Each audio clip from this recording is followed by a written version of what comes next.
We're here with another segment of Bernie Speaks with the Community. I'm Lauren Glendavidian, and I'm going to be asking Bernie a few questions. And I'm Bernie. And this is Bernie, Mayor of Burlington. So the legislature convened last week. So we saw on television. Yes, they did. And one of the things that struck us when we were down there is the very single-minded focus on state issues as opposed to local issues, which is something we run into when we're in Burlington. As the leader of the largest community in the state, you have some opinions about that relationship. Yeah, I'm nervous about it, and it's a continuation of a process that has gone on for many, many years, and I think it's getting worse. It was not particularly good on the Governor Snelling, and I think it's probably worse on the Governor Kunin. And that is that when the legislature convenes, they see themselves as representing the interest of state government. And I would be the first to admit that state government itself has a lot of difficult problems that the members of the legislature and the governor are going to have to deal with. I have no argument with that. But what they also don't realize is that the decisions that they make, or the decisions that they do not make, have tremendous impact upon the cities and towns. And over, I think, if there's been one point that I've been trying to make for the last many, many years, is despite all the myths about Vermont being a state which has grassroots democracy in town meetings, most of that is really mythology. The truth is that the cities and towns have very little power, that basically all of the power rests with state government, and we really don't have the flexibility or the freedom to come up with good solutions to the problems that we have. And furthermore, that compared to many of the other states around the country, Vermont pays very little attention to the problems of the cities and towns. For example, I was just reading in the paper a couple of days ago, in New Jersey right now, the legislature is debating, along with the governor there, a methodology as to how they can replace, or at least partially replace, the loss of revenue sharing. Okay, all over America, cities and towns have lost revenue sharing, which was instituted back in the 70s by President Nixon, which basically directly funded local concerns, local government, directly from Washington. And Reagan has ended that program. In Vermont, we're going to lose about $13 million in revenue sharing for all the cities and towns. Every city and town receives some money. Burlington, of course, being the largest city, received more, but other communities received $60,000, which meant that was how they funded their snow plowing, for example, or their equipment needs for their fire department, or a variety of needs. It was a significant part of everybody's budget, including Burlington. Well, it's ended, finished, complete, gone. What does the Vermont State Legislature intend to do to replace that, to help us replace it? Zero. There's no discussion. Nothing will happen. And I think I could point out 10 different areas where basically what they're saying is, you've got the property tax. We're not going to give you, although of course now, and I want to get into it, there is obviously some more discussions now of various alternatives. But essentially, the cities and towns are basically powerless in this state of Vermont. They don't have the options. They're not getting the type of help they need from the state government. And the federal cuts are making a bad situation worse.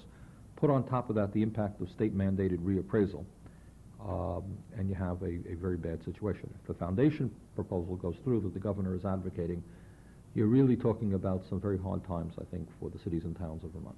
Well, isn't part of that foundation plan, part of the recommendation by the foundation plan is giving the localities a certain autonomy in terms of levying taxes? Well, there's a debate that's going on.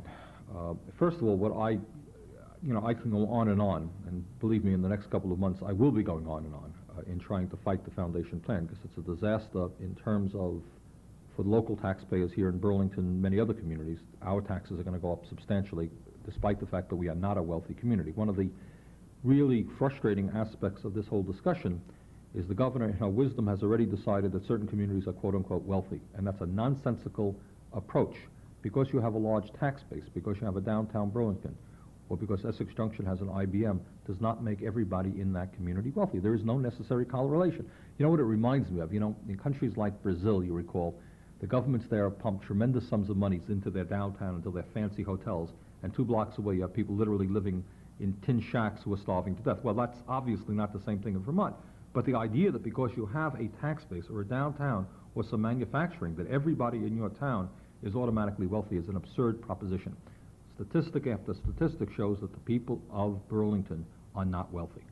We are not a wealthy community. It just happens to be the case in terms of our ability to pay higher and higher taxes. It's a very radical proposal. I'm not afraid of radical proposals if they were sensible. But this one is a radical, nonsensical proposal, which essentially, what it will do, this is the problem that the governor has and the legislature have. The property tax stinks, and all over the state people are upset about paying more and more in property taxes, okay? That's the first problem you have. Revenue sharing, the loss of revenue sharing has made the situation even worse, okay? So how do you deal with it? Well, clearly, the answer is you need significantly more money for state aid to education. That's all. Either you raise local property taxes or you increase state aid to education. Well, if you need the money for state aid to education, it seems to me that the fair way to get it, the obvious way to get it, is for the state to begin to look at some of the sources, revenue sources that they've had for many, many years. Primarily the income tax is, to me, the one that I would look at. Some people are talking about the sales tax, various types of taxes, okay? What the governor is doing, and I think it's a very clever political move, is saying, I am not going to raise taxes. Saying, I'm not going to be the governor who raises taxes, but we're going to get the money. And you know how we're going to get the money? We're going to come up with this concept of sharing the wealth. Well, I happen to believe in sharing the wealth. Really sharing the wealth is going to upper income people, going to those people who have the money and saying, we think you should be paying more for education so all the kids in the state of Vermont get a decent shake. That's fair. I would be the first person to support this. The foundation plan is not fair. What it does is, for a variety of, in my views, faulty premises, it has decided that certain communities are quote-unquote wealthy. And therefore, all of the people, the poorest people in that community, are going to have to pay significantly higher property taxes to help out other communities. Now, are there some communities in Vermont that are wealthier than others? Of course there are, okay? But it is insane to believe that everybody in any community is rich, that everybody in another community is poor. There are wealthy people in poor communities. There are poor people in quote-unquote wealthy communities. And what you do is you look at the individual's ability to pay. That's what you look at. That's what you look at. And that, apparently, the governor chooses not to do for a variety of reasons. Politically, it's really a smooth operation, because you can go to 30 or 40 communities, take from them, and fund the rest of the communities. So, and then you don't have to, then you say to those communities, I haven't raised your taxes, I'm just taking. Well, if you want to talk about sharing wealth, then the real question, it seems to me, is to look at the income tax situation. And in the last 5 years in the state of Vermont, the wealthiest people in the state have been paying significantly less in personal income tax.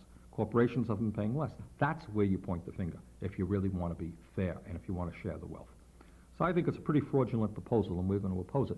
But the last point that some of the other people will be making about this, the League of Cities and Towns, for example, very opposed to it. And their objection is, they're saying, the state of Vermont has a dozen broad-based taxes. Okay, you got the income tax, you have the sales tax, the rooms and meals, the gas tax, the inheritance tax, you name it, they've got it. Okay, the cities and towns have one form of taxation, the property tax. And now the state wants to move into that. The fight that we have been fighting for years is to allow us the flexibility to develop different approaches to taxation. And the governor and others have said, no, no, no, we don't want you encroaching on the state's prerogative. And now what they're doing is moving in to our area. It will be a disaster in terms of raising taxes in a number of communities for people who can't afford to pay it. It will be a disaster for the school systems of those communities. What it will mean for Burlington is the people will eventually be having to pay two sets of taxes. One property tax will go to the state, and the next property tax will go to their own schools. The people aren't going to pay two property taxes. They can't afford it. They really can't. So they are going to stop funding adequately our own school system, which is a tragedy, because we're now beginning to make some progress on making it a good school system. In the last few years, I think we've come a long way. But they're not going to be able to fund it. They're not going to fund two sources. So you're going to see a decline in education in Burlington and other communities affected. And the last area deals with economic development. One of the reasons that mayors and boards of selectmen have been argue for development, one of the reasons is job creation. The other reason is the tax base. Remember the famous line, hey, we're going to bring in a company here and your taxes are going to be stabilized.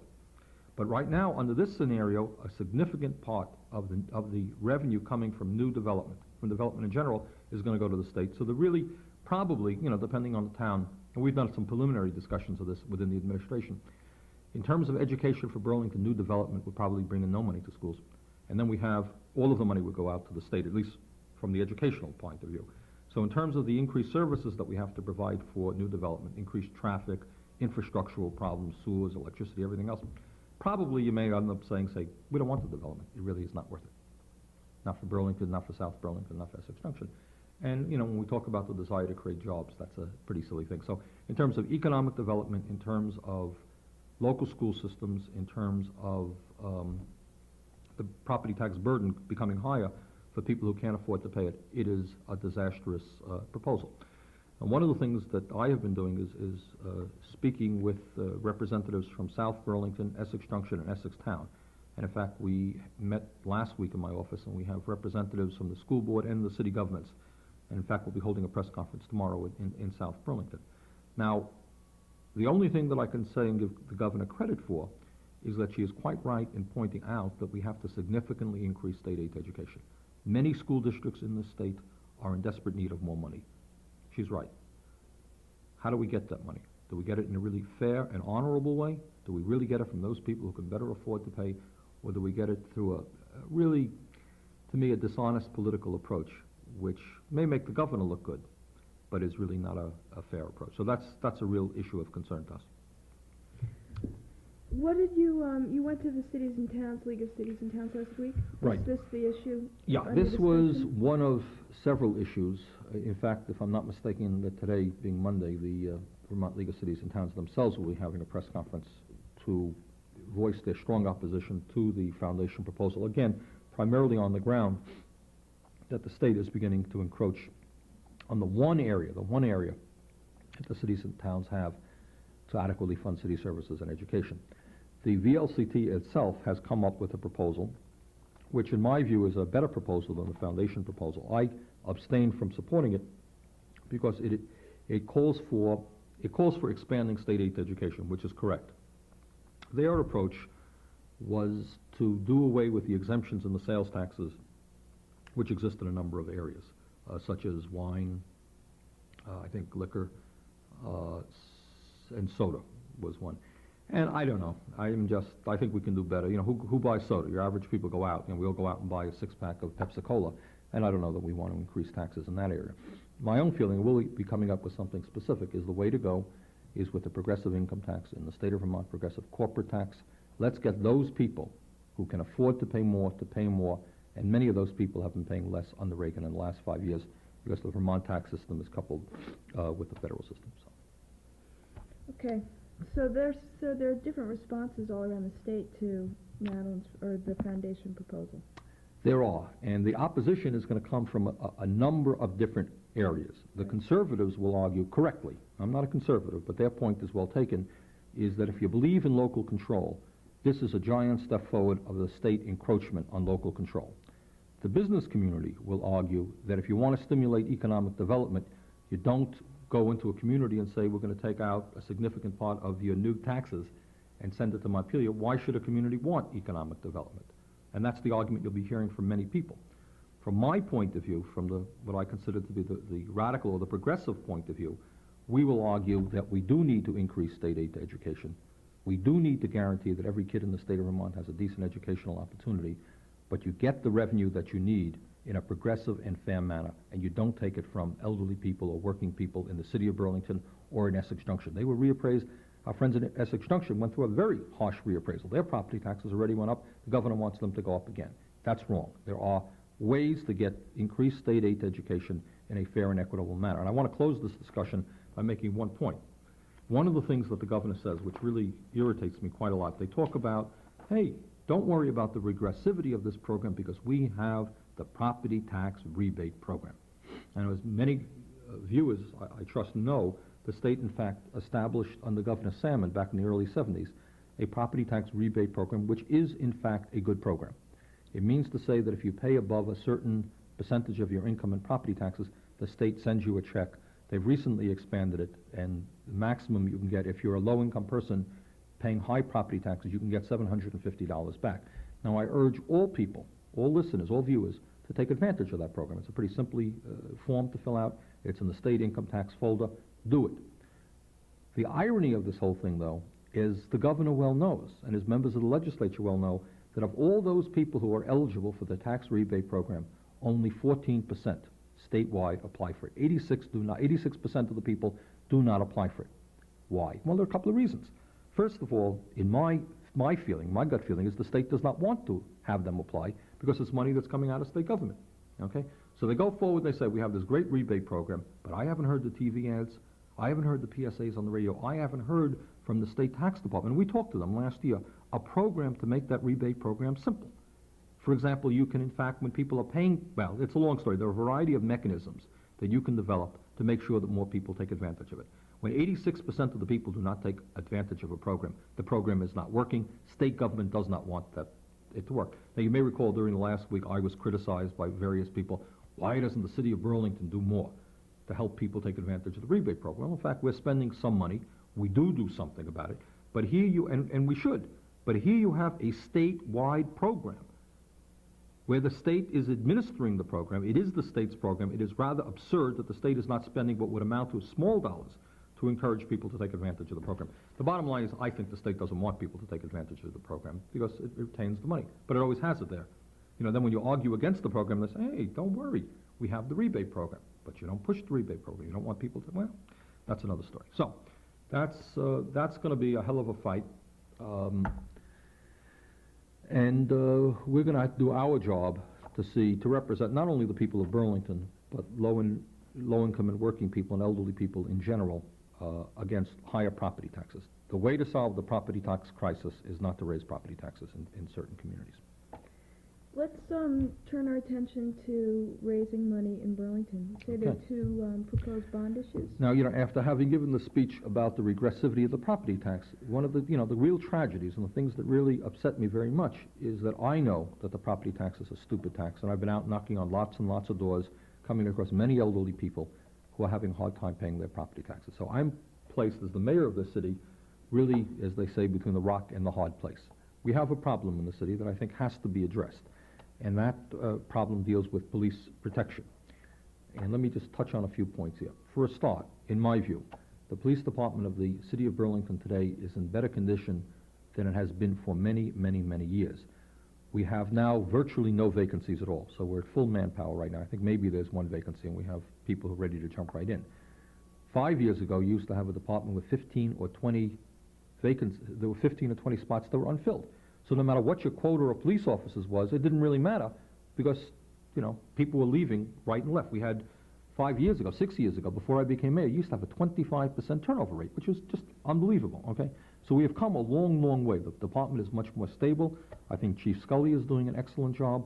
I think the morale within the department is good. We're making progress. In addition to that, we have developed over the last couple of years a couple of programs which give added strength to the police department. The auxiliary police department is moving along very well. Its function is to enable our sworn police officers to be out on the street while some of the paperwork is done by people who are not sworn police officers. And that's working pretty well. We have, in the summertime, a parks patrol program where you're having young people affiliated with the police department out in the various parks in the city, and that's been working quite well. We have also been successful in getting some grants. The police department has done a good job, and the grants are coming in for domestic violence, neighborhood watch, and other community-type programs. That's moving well. What I will be proposing is an appropriation to bring back what we had a few years ago, which was a self-defense program for women. You might recall that. I was amazed, to be frank with you, about the tremendous response that program brought forth. I think we gave 2 separate classes over a period of time. A lot of interest in it. We'll want to work with the Women's Council to bring that one back. The major issue that we face, though, is the question of the expansion of the police force in general. We are now at 85 men and women, but that includes 10 people, I think, who are assigned directly at the airport. Okay, so that leaves us 75 for general city work. I think that given the growth of the population in the city, of the movement toward opening up the waterfront, which will bring people down to the waterfront, and I think the legitimate concern that many people in our city and throughout the state have regarding the incredible increase in violent crime, which no one can quite explain, but people are rightfully very concerned about that. I think we have to expand the police department. And during the last few weeks, and certainly before that, I've been talking with the Police Commission and Chief Scully, and what we think a reasonable program for the future would be to expand the police department by 20 new officers over a period of 5 years. Okay, and having said that, of course, the negative, the sad part about it is it's going to cost money. There's no way you do that without it costing taxpayers money. My feeling is that the people of Burlington want increased police protection, understand that it costs money. What we're working on now is some specifics. My guess is that we'll be asking for a property tax increase of between $300,000 and $400,000 this year, which will add, and again, we haven't finalized the numbers, probably 7 or 8 new police officers immediately as part of the 5-year program. They will also provide for cruises for the police officers, administrative support, When you expand the police department, you have other expenses. You have uniforms, you have need for cruisers, need for more equipment. So there's some, tangential expenses that go with the increase. But that's one issue that we're going to be bringing before the aldermen very shortly and ask for their support. And I hope and expect that on this issue we'll have tripartisan support. Let me just ask something that has less to do with money and more to do with reorganizing within the police department. One of the things that I've heard, particularly in the women's community, in response to violent crimes and particularly against women, is not so much that we need more police protection, but we need police protection that is focused on sex crimes or that kind of unit. Are there efforts underway to refine that kind of police protection? The answer is yes in both respects. All right. I think we recognize that it is a very, very serious problem, and no one can argue about it. It's a frightening problem, and that we do have a section of the police department now that is dealing exclusively, to the best of my knowledge, with those problems, and I think it should be expanded. So that is an issue of great concern. Waterfront, is that another area? Yeah. In fact, if you're asking me in the next couple of months, two of the issues that we'll be focusing on, I would say the expansion of the police department is one, and waterfront development is the second. Let me explain a little bit what we have going there. We are making, I think, excellent progress in creating a people-oriented waterfront, which is our goal. The problem is that you have a waterfront, as all of our viewers know, which is extraordinarily beautiful. It's a wonderful resource. But also, for long and historical reasons, the waterfront as it now is, in Burlington at least, does not invite people down there. We don't have the public amenities. We don't have the activities which say to the people of our area, come on down. It's your waterfront, and for free, or for very little money, you can enjoy the beautiful resources. Now, in the summertime, of course, we have beautiful beaches. We have 3 beautiful beaches. But for a lot of other activities, we just don't have the kinds of amenities down there that we need. During the last year, we've been making some significant progress in a number of ways. Number one, I think the bicycle path is generally regarded as a real success. People are enjoying it immensely. What we intend to do is expand the use of the bicycle path, not only for summer activities or fall activities, but for winter activities as well, in making it into a cross-country ski area. Okay, we have given the Parks Department the authority to buy a skidoo and, I don't know what it is, some figamajig behind it, which will basically plow down the bike path for good cross-country skiing. And so that's one area that we're moving. Second area is that we have expanded Perkins Pier, which I think people are delighted with. Thirdly, we have acquired the Mobil Oil property on the south end, which will be converted into a city beach. Fourthly, we have rezoned the waterfront, so we can now keep out the type of development that we don't want. So we are making some real progress within the last couple of years. What more needs to be done? Well, I think a lot needs to be done. And what, in fact, the Board of Aldermen will be talking about tonight, being Monday night, at a public hearing, a bond issue, which will allow the city the opportunity to improve the city-owned property on the waterfront. This has nothing to do with private development. Right now, we have a lot of city-owned waterfront, and we're not utilizing it as well as we should. What are some of the ideas that will be discussed? Number one is the expansion and completion of the bicycle path. That's number one. Number two, it is generally agreed upon that we need more boat access areas in Burlington. Perkins Pier is well utilized. In the summertime, we need another spot, and that spot should be, we think, near Perkins Pier, but that's another boat access area. Number three, south of Perkins Pier, there's some potential beach area and recreational area that should be opened up to the people. We want to do that. Number four, we're talking about a community boathouse concept, which would allow people to come down to the waterfront and for very, for inexpensive rates, rent a rowboat, rent a canoe, rent a paddle boat, and we don't have that right now. Right now, for boating, basically, you've got to own your own boat. A lot of people do, a lot of people don't. But if you don't own your own boat and you want to do boating on the waterfront, what do? Well, you don't do anything. So I think we want to see that, a boathouse which can be used in the wintertime for a place for people to warm up, in the summertime for boating, and we're pretty excited about that. And there's some other monies appropriated to fix up some of the, clean up some of the other areas, city-owned areas along the waterfront. So it's an exciting proposal, the goal of which is to open up Burlington's waterfront to as great a degree as we can for the people. And at this point, it looks like the bond issue will be $2.5 million, which on one hand is not cheap, that's not nothing, but on the other hand, it is not an outrageously expensive sum of money if we're talking about the incredible resource that we have there. What's what happens when you do a bond issue? How does that work? Well, basically what it is, the difference between a tax increase and a bond issue is, if your taxes go up, that means every year you're paying a certain amount more for taxes. A bond issue is usually associated not with operating expenses. For example, within the police department, we're hiring new police officers. They've become part of the operating budget. We need money. A bond issue goes to a capital improvement, which means not salaries, for example, but physical construction. And it's amortized over a period of years. You know, so let's just say you take a $2.5 million bond issue, and you agree with the bond market to the bond banks to pay it back over a 10-year period. So that means you pay back $250,000 a year in terms of principal, and then you have your interest attached on top of that. So you're paying it back piecemeal over X number of years, 10 years, 20 years, and then it's paid off, and that's it. A tax increase, everything being equal, unless taxes are lowered, stays with you forever. So A bond is a loan?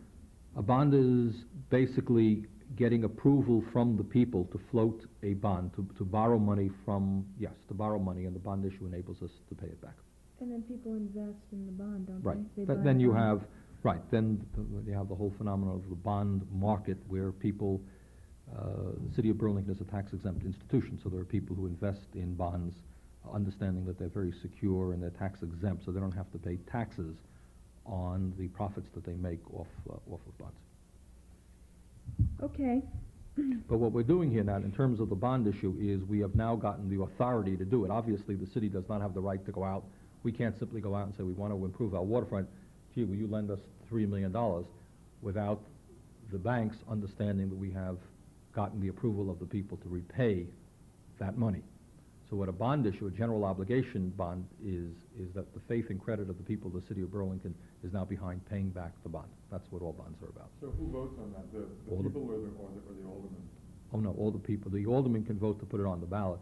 The people themselves have got to vote whether to approve it or not. So this will be on the March ballot, My hopefully? hope and expectation is that it will. Well, we have about 3 minutes, Ah. so you've got a couple more things you want to cover. Okay, just a couple of things. I hope that the people of, we've had this weekend a lot of snow.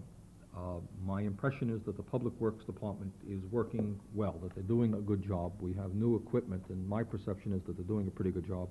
If people are having concerns about the quality of snow plowing or street plowing or sidewalk plowing, please give me a ring at my office and we'll get to the Public Works Department. 658-9300. Right. The other issue is that I think you may recall, and I think we may have talked about it on one of these programs, is that a while back the Board of Aldermen passed a resolution urging the Public Service Department of the state to investigate the possibility of lowering New England Tel's rates. Well, last week the Public Service Department and the governor announced a proposed agreement with New England Tel, and interestingly enough, what will in fact happen is during the first year there will be a lowering of rates. It's a good step forward, and I think the governor and the Public Service Department deserve credit for the approach of sitting down with the phone company and engaging, not going through the farce of the Public Service Board, which to a large degree is really just a joke, but rather sitting down with them and negotiating hard. Now, what we have to investigate is whether in fact the state has gotten as good a deal as it can. I'm not sure that it has. There are a lot of factors that are going on with the phone company now. Their tax rates are going down as a result of federal tax reform. The kinds of rate of return that they're allowed by the Public Service Board is much too high. And in terms of their equity, in terms of their capitalization process, they're borrowing too much from the stock market and not enough from the bond market. So there are a number of factors which suggest the telephone rates can and should go down substantially. Under the proposal brought forth by the governor, there will be some decline the first year, and that's good. Be some stabilization afterwards. Whether it's as good a deal as we can legitimately expect remains to be seen. We'll be looking into that. Okay, so anything else? Minute? Yeah, about 500 things, but I think they'll probably survive for another week. Are you busy every day? Yeah. What time do you start working? Well, usually, you know, Mondays are always a miserable day because you get up early and the Board of Aldermen doesn't end till 12. So today will probably be 16 hours, anyhow. That's a long day. Well, I'm glad someone's working as mayor. Thanks. Okay, thank you. This has been Bernie speaking with the community, and I'm Lauren Bendavidian. Good night until next week.